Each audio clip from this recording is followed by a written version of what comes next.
Latest updates ఎప్పటికప్పుడు పొందడానికి big TV WhatsApp channel follow అవ్వండి. లింక్ డిస్క్రిప్షన్ లో ఉంది. ఇందిరమ్మ భూభారతి వచ్చేసింది. అసెంబ్లీలో కంప్లీట్ బిల్లు ల్యాండ్ అయింది. పేదల పక్షాన నిలిచేలా, జనం సమస్యలు తీర్చేలా, భూ సమస్యలు పూర్తిగా పరిష్కారమయ్యేలా భూభారతి వచ్చింది. కాంగ్రెస్ చెప్పినట్లుగానే ధరణిని బంగాళాఖాతంలో కలిపేసింది. ఒక సంస్కరణ తెస్తే నలుగురికి ఉపయోగపడేలా ఉండాలి, 10 కాలాల పాటు నిలవాలి. కానీ దురదృష్టవశాత్తు ధరణితో అది జరగలేదు సరికదా, అంతకంతకు సమస్యలు పెరిగాయి. మరి రేవంత్ ప్రభుత్వం అసెంబ్లీలో ప్రవేశపెట్టిన భూభారతి బిల్లులో ఏముంది?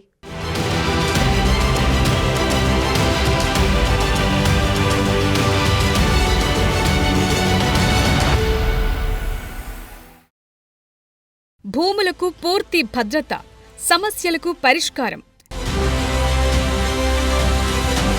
ఈజీగా యాక్సెస్, ఆన్లైన్ మాన్యువల్గా రికార్డుల మెయింటెనెన్స్, ప్రభుత్వ భూములపై స్పెషల్ ఫోకస్ ల్యాండ్ ట్రిబ్యునల్స్.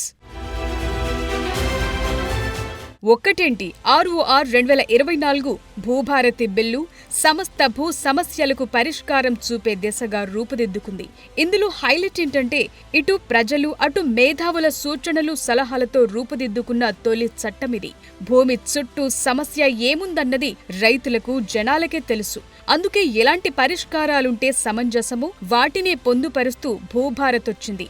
ధరణి మాదిరిగా 1,00,000 సమస్యలను మోసుకురావటం కాదు, ఒక్క దెబ్బతో సమస్యలన్నీ సెటిల్ చేసేలా భూభారతి కాస్త లేటుగా అయినా లేటెస్ట్ గా వచ్చేసింది. 2020 ROR చట్టం ద్వారా తీసుకొచ్చిన ధరణి పోర్టలతో 3 ఏళ్లలోనే లక్షలాది కొత్త సమస్యలు తలెత్తాయి. కొండ నాలికకి మందేస్తే ఉన్న నాలిక ఊడినట్లు ధరణి పరిస్థితి తయారైంది.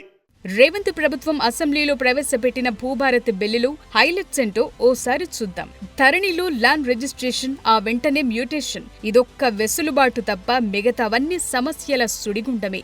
అందుకే రైతులు తహసీల్దార్, కలెక్టర్ ఆఫీసుల చుట్టూ చెప్పులరిగేలా తిరిగారు. అయినా నేటికి సమస్యలు పరిష్కారం కాని వారెందరో. ఇక పార్ట్ బి భూముల సంగతి చెప్పక్కర్లేదు. సో వీటన్నిటికీ జవాబిచ్చేలా, సమస్యలకు సొల్యూషన్ చూపేలా భూభారత్ వచ్చింది. చెప్పాలంటే సామాన్యుల భూ హక్కుల పరిరక్షణే ధ్యేయంగా 2024 ROR భూభారతి చట్టం రూపొందించారు. ఈ ఏడాది ఆగస్టు 2న ముసాయిదా బిల్లును సభలో ప్రవేశపెట్టింది ప్రభుత్వం. అంతేకాదు, ప్రజా ప్రతినిధులు, మేధావులు, విశ్రాంత అధికారులు జనం సలహాలు, సూచనలు స్వీకరించి కొత్త చట్టాన్ని రెడీ చేశారు. 18 రాష్ట్రాల్లోని ROR చట్టాలను స్టడీ చేశారు. అందులో ది బెస్ట్ అనుకున్న వాటిని బిల్లులో పొందుపరిచారు. ఏదైనా బిల్లు తెచ్చినా, చట్టం తీసుకొచ్చినా జనానికి ఉపయోగపడేలా ఉండాలి, అంతేగాని రుద్దేలా ఉండొద్దు. సో వాటన్నిటిని దృష్టిలో పెట్టుకుని వచ్చింది భూభారతి. తప్పుల తడకగా వచ్చిన ధరణిని బంగాళాఖాతంలో కలిపిన భూభారతిలో చాలా ప్లస్ పాయింట్స్ ఉన్నాయి. 2020 ధరణిలోని తప్పులను అధ్యయనం చేసి భూభారతి ద్వారా సరిదిద్దటం ఒకటి, పార్ట్ బిలో ఉన్న 18 లక్షల ఎకరాలకు పరిష్కారం చూపటం రెండోది, గ్రామీణ ప్రాంతాల్లోని గ్రామకంఠం భూముల సమస్యలకు పరిష్కారం చూపటం, భవిష్యత్తులో భూ వివాదాలకు తావు లేకుండా ఎంజాయ్మెంట్ సర్వే ద్వారా శాశ్వత పరిష్కారం కల్పించడం లాంటివున్నాయి. రిజిస్ట్రేషన్ దస్తావేజుల ద్వారా వచ్చే మ్యూటేషన్ జరిగేటప్పుడు ఏవైనా తప్పులు జరిగితే అప్పీల్ చేసుకునే వ్యవస్థ ఏర్పాటు చేస్తున్నారు. భూముల వ్యవస్థలో తప్పులను సరిచేసే మెకానిజం అన్నిటికంటే చాలా కీలకం. అది ప్రజలకు చాలా రిలీఫ్ ఇస్తుంది. కానీ గతంలో ఇదే జరగలేదు. సమస్యలు పరిష్కారం కాక జనాలు ఎన్నాళ్లు వెయిట్ చేస్తారు? వారి సహనానికి ఓ హద్దుంటుంది. దాన్ని గత ప్రభుత్వం పరీక్షించింది. కానీ ఇప్పుడు రేవంత్ రెడ్డి ప్రభుత్వం మాత్రం ప్రజలకు రిలీఫ్ ఇచ్చేలా భూభారతి తెచ్చింది. 14 రకాల భూమి హక్కులపై మ్యూటేషన్ పవర్స్ ను మళ్లీ RDOకు అప్పగిస్తున్నారు. 2020 నవంబర్ 10 వరకు ఆన్లైన్లో వచ్చిన సుమారు 9.24 లక్షల సాదా బైనామా దరఖాస్తులకు పరిష్కారం భూభారతి చూపబోతోంది. అంతేకాదు, దేశంలో ప్రతి పౌరుడికి ఆధార్ నెంబర్ ఎలా ఉంటుందో మన రాష్ట్రంలో భూములకు భూధార్ నంబర్ ఇవ్వబోతున్నారు.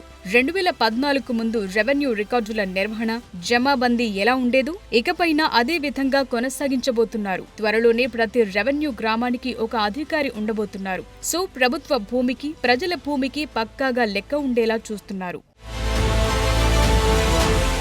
భూ వివాదాల గ్రీవెన్స్ అప్పీళ్ల కోసం ల్యాండ్ ట్రిబ్యునల్స్ ఏర్పాటు చేయనున్నారు. ప్రభుత్వ ఆస్తుల్ని, రికార్డుల్ని ఉద్దేశపూర్వకంగా ఎవరైనా తారుమారు చేస్తే CCLA ద్వారా రివిజన్ చేసుకునే ఆప్షన్ను ఈ చట్టంలో పొందుపరిచారు. అంతేకాదు ప్రభుత్వ ఆస్తుల్ని ఉద్దేశపూర్వకంగా తారుమారు చేసే అధికారులపై చర్యలు తీసుకుని శిక్షించే అధికారాన్ని ఈ చట్టం ద్వారా తీసుకురాబోతున్నారు. ఇక 2014 ముందు పాస్బుక్లు కలిగి ఉండి అనుభవదారుడిగా పొజిషన్లో ఉన్నవారు ధరణి తర్వాత రోడ్డున పడ్డారు. భూభారతిలో పట్టాదారులు, అనుభవదారులు అభద్రతా భావానికి గురికాకుండా డీల్ చేయబోతున్నారు. అంటే ఎవరి హక్కులకు భంగం కలగకుండా చూస్తారు. రికార్డులన్నీ ఆన్లైన్లో ఉంటే చాలా సమస్యలొస్తాయి. అందుకే రెవెన్యూ రికార్డులు ట్యాంపరింగ్ జరగకుండా కంప్యూటర్ రికార్డులతో పాటు ఎప్పటికప్పుడు మాన్యువల్ కాపీలను రెవెన్యూ ఆఫీసుల్లో అప్డేట్ చేస్తూ భద్రపరచబోతున్నారు. సో ఒక దగ్గర మిస్ అయినా మరో దగ్గర పొందే ఛాన్స్ ఉంటుంది.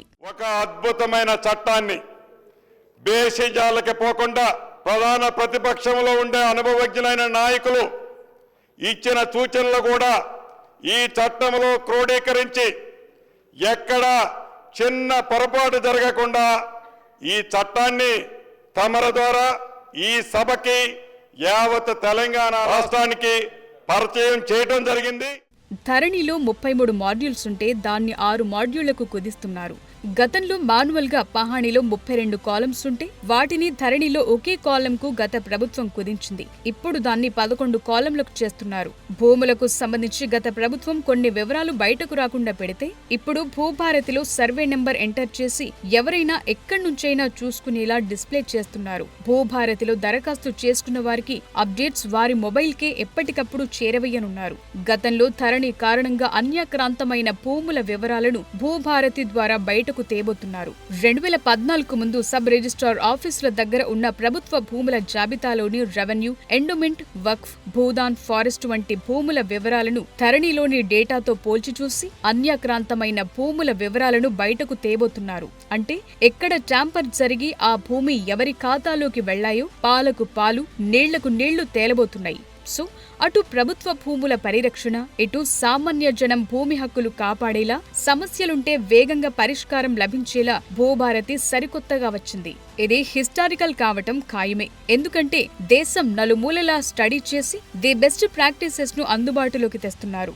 సో రైతులకు, సామాన్యులకు చాలా రిలీఫ్ దొరకబోతోంది.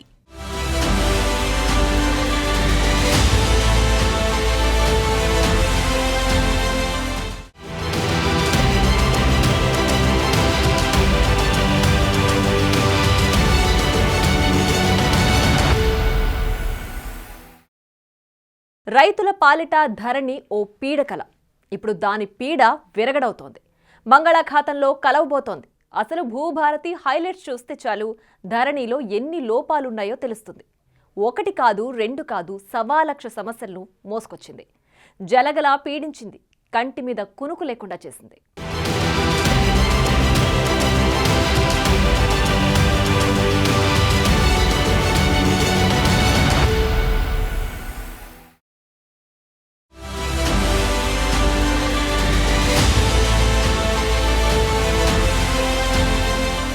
ధరణి రద్దు అనగానే బీఆర్ఎస్ నేతలు ఎన్నికల ముందు నుంచి ఉలిక్కి పడుతూ వచ్చారు. సాఫ్ట్వేర్ తయారు చేసిన కంపెనీ దగ్గర నుంచి దాని మెయింటెనెన్స్ లోపాల దాకా సవాళ్లు, ప్రతి సవాళ్లు నడిచాయి. బాగా నడుస్తున్న వ్యవస్థను మార్చాలని నాడు కేసీఆర్ అనుకోవటం, హడావిడిగా ధరణి తీసుకురావటంతో రైతుల గుండెల్లో బాంబ్ పేలినంత పనయింది. నిజానికి ధరణి రావటం వెనుక సంస్కరణల మాటేంటో గాని భూముల మాయాజాలమే ఎక్కువ నడిచింది. ప్రభుత్వ భూముల రికార్డులు చాలా వరకు మారిపోయాయి.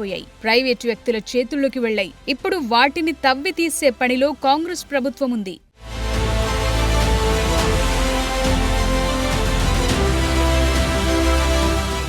ధరణి సాఫ్ట్వేర్ అందుబాటులోకొస్తుందని తెలిసిన వెంటనే 2020 సెప్టెంబర్ 7న హఠాత్తుగా రిజిస్ట్రేషన్లను నాటి సర్కార్ నిలిపివేసింది. తరువాత కొత్త రెవెన్యూ యాక్ట్ తెచ్చింది. 2020 అక్టోబర్ 29న నాటి సీఎం చేతుల మీదుగా ధరణి పోర్టల్ను ప్రారంభించారు. పేరుకు మొదలైన పోర్టల్లో ఎన్నో లోపాలు బయటపడ్డాయి. మొదట్లో 1B పహాణి పెండింగ్ సర్వే నంబర్లు కనిపించలేదు. పోర్టల్లో పాత ఓనర్ల పేర్లే ఉండడంతో వారు గుట్టుచప్పుడు కాకుండా భూములను మళ్లీ వేరే వాళ్లకు అమ్మేసుకున్నారు. అంటే మ్యూటేషన్ కాకపోవడంతో పాతవారి పేర్లే వచ్చాయి. దీన్ని గుర్తించిన నాటి కేసీఆర్ సర్కార్ వెంటనే పోర్టల్లో మార్పులు చేర్పులు మొదలుపెట్టింది. అప్పటికే కొన్నవారు చాలా ఇబ్బందులు పడ్డారు, మోసపోయారు కూడా. ఇలా చెప్తూ పోతే తెలంగాణలో ధరణితో లాభాల కన్నా నష్టాలే ఎక్కువగా జరిగాయి. కేసీఆర్ మాత్రం ధరణితో రైతు సమస్యలు తొలగిపోయాయని, క్షణాల్లో రిజిస్ట్రేషన్లు జరుగుతున్నాయని, భూ రికార్డులు భద్రంగా మారాయని, ఎవరికీ లంచాలిచ్చే పని లేకుండా పోయిందని చెప్పుకుంటూ వచ్చారు. కానీ వాస్తవంలో మాత్రం అలా జరగలేదు. ధరణి వచ్చి రాగానే భూముల లెక్కలు చాలా వరకు మారిపోయాయి. ప్రజలను కన్ఫ్యూజన్లోకి నెట్టేసి ఆ గందరగోళంలో తెరవెనుక కథలు నడిపించారన్న డౌట్లు తెరపైకొచ్చాయి. ధరణి పోర్టల్లో 70 లక్షల మందికి చెందిన 1.5 ఎకరాల వ్యవసాయ భూముల డేటా, అలాగే ప్రభుత్వ, ఎండోమెంట్, వక్ఫ్, అటవీ శాఖలకు చెందిన మరో 1 కోటి ఎకరాల భూ రికార్డులున్నాయి. కానీ అవి అటు ఇటు అయ్యాయన్న ఆరోపణలు అప్పట్లోనే గుప్పుమన్నాయి. ఇదేం వ్యవస్థ అని కాంగ్రెస్, బీజేపీ ప్రశ్నిస్తే భూదందాలు చేసేవారికే ధరణితో సమస్యలు అని నాటి మంత్రి కేటీఆర్ కౌంటర్ ఇచ్చారు.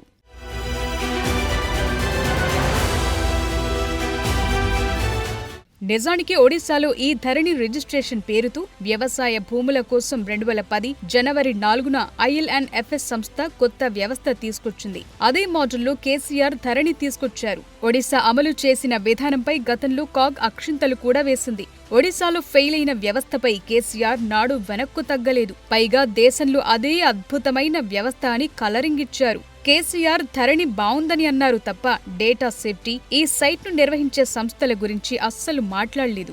రైతుల సమస్యలన్నీ తీరిపోయాయని చెప్పినా అన్ని జిల్లా కలెక్టరేట్లలో, ప్రజావాణిలో ధరణిపైనే ఎక్కువ అప్లికేషన్లొస్తే మాట మాట్లాడలేకపోయారు. పోర్టల్ను ఎవరు నిర్వహిస్తున్నారని సమాచార హక్కు చట్టం కింద ఎన్ని దరఖాస్తులు పెట్టినా CCLA నుంచి రియాక్షన్సే కరువయ్యాయి. అది ధరణి మాయాజాలం.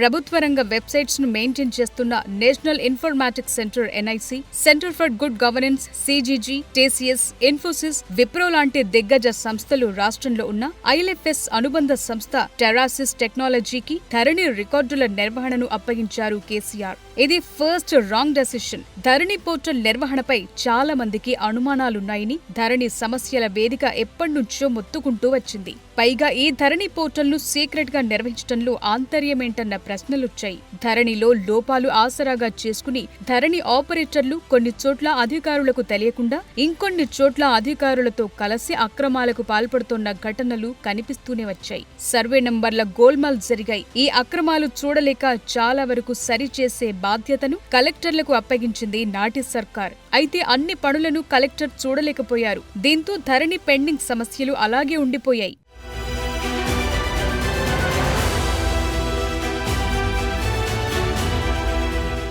అసలు రిజిస్ట్రేషన్లు ఎన్ని రకాలుంటాయన్న కనీస అవగాహన, కనీస కసరత్తు లేకుండానే రాష్ట్రంలో ధరణిని లాంచ్ చేశారన్న విమర్శలున్నాయి. భూముల రిజిస్ట్రేషన్ రైతుల నుంచి రైతులకు మాత్రమే ఉండదు. రైతుల నుంచి కంపెనీలు, కంపెనీల నుంచి సొసైటీలు, NRI రిజిస్ట్రేషన్లు, ఇలా రకరకాలుగా ఉంటుంది. కానీ ధరణి ఆరంభంలో వీటిని చేర్చలేకపోయారు. ఆ తరువాత విమర్శలు పెరగటంతో ఒక్కో మాడ్యూల్ కలుపుతూ వచ్చారు. క్షేత్రస్థాయిలో రెవెన్యూ సిబ్బంది చేసిన తప్పులకు రైతులు బలయ్యారు. వారి సర్వే నంబర్లు తప్పుపడ్డాయి, పేర్లలో తప్పులొచ్చాయి.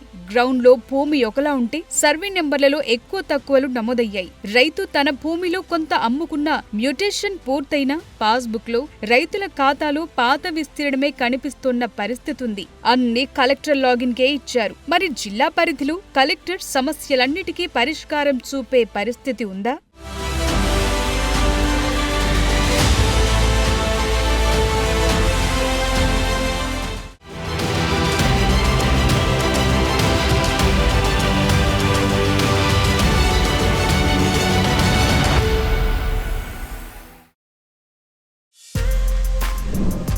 For more videos like this, subscribe Big TV channel.